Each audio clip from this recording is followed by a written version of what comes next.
Hello दोस्तों, क्या हाल है आप सभी के। मैं उम्मीद करता हूँ आप सभी की तैयारी बहुत बढ़िया चल रही होगी। इस वीडियो में मैं आपके साथ डिस्कस करने वाला हूँ कि बचा हुआ जो भी आपके पास टाइम है, चाहे वो एसएससी सीजीएल का एग्जाम है आपका, चाहे सीएचएसएल का एग्जाम है, उसमें मैथ्स को किस तरीके क्रैक करना है। क्या ऐसी स्ट्रैटेजी होनी चाहिए कि जो बचा हुआ टाइम है इसमें मैथ्स में अपना स्कोर मैक्सिमाइज कर सको।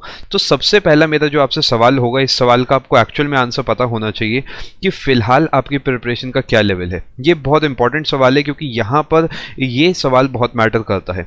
अगर आप पहली बार एग्जाम दे रहे हैं तो आपको क्या करना चाहिए, कोई सा भी प्रीवियस ईयर पेपर उठाना चाहिए, चाहे प्री का चाहे मेंस का, उसे लगाना चाहिए। पार्टिकुलरली अगर मैं मैथ्स के सेक्शन की बात करता हूं, अगर लगाते हैं आपको 50% से ऊपर स्कोर आता है, दैट इज मान लीजिए आपने प्री दिया है और प्री में आपका 50 में से 25 प्लस स्कोर है, तो वो एक कैटेगरी हो गई। और अगर आपका 25 से नीचे स्कोर आ रहा है तो वो दूसरी कैटेगरी हो गई। दोनों ही केसेस में आपसे बात करूंगा। अगर आप पहले एग्जाम दे चुके हैं तो जो पिछले साल आपका स्कोर था आप उससे इजीली जज कर पाएंगे इस समय आप कौन सी कैटेगरी में लायक करते हैं। सबसे पहले मैं उनकी बात करता हूं जिनका 25 से कम है स्कोर।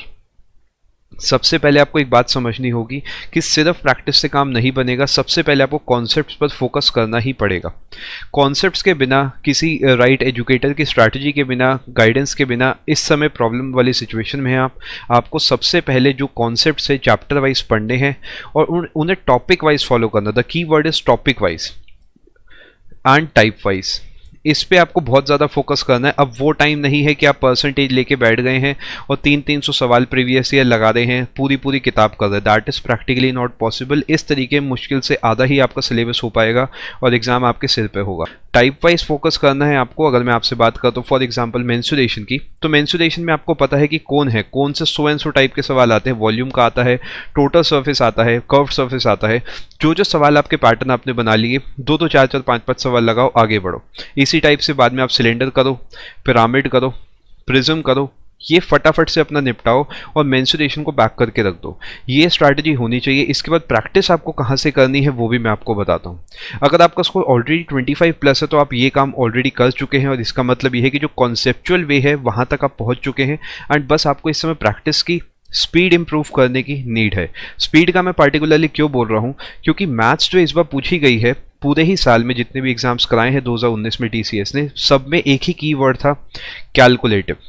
बहुत मुश्किल नहीं था सब कुछ, लेकिन कैलकुलेटिव सब कुछ था। सिलेबस को दो हिस्सों में आप तोड़ते हैं, अरिथमेटिक और एडवांस में।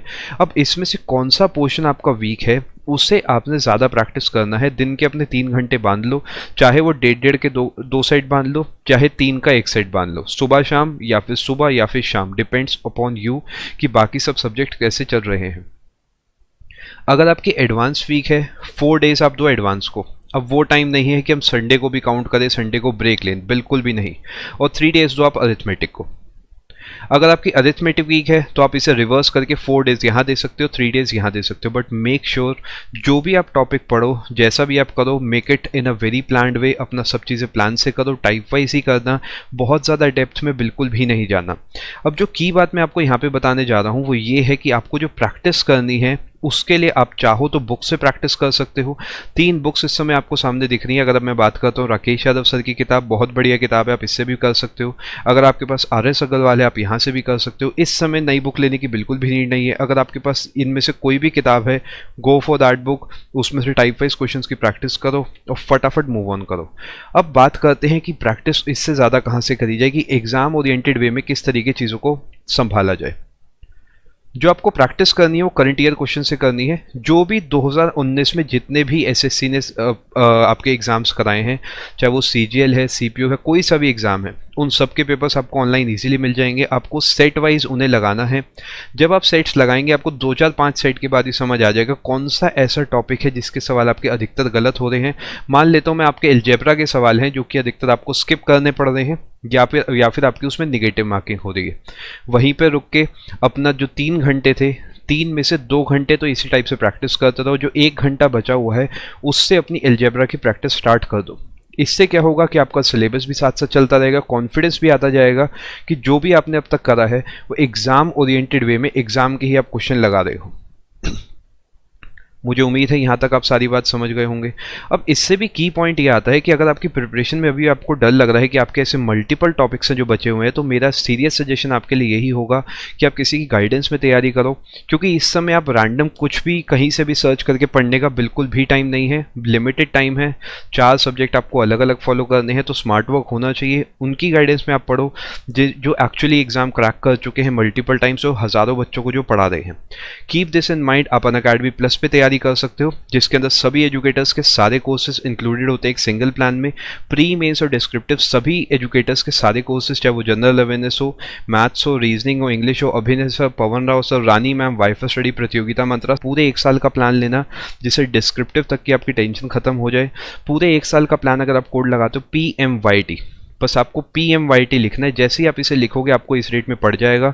एंड इसके अंदर मॉक टेस्ट, डाउट सेशन सब कुछ इंक्लूडेड है, कहीं नहीं भटकना इन सब चीज़ों के लिए। बस फाइनल पेमेंट के समय जब आप अपना प्लान चूज करोगे, PMYT आपको बिना स्पेस के लिखना है, आपको डिस्काउंट मिल जाएगा। इस रेट में सब चीज़ें पड़ जाएंगी। किसी और कैटेगरी में भी अगर आप तैयारी कर दो, चाहे वो UPSC है, बैंकिंग है, रेलवे, सभी केसेस में आपको यही सेम डिस्काउंट कोड से मैक्सिमम डिस्काउंट मिलेगा। बस बिना स्पेस के आपको लिखना PMYT।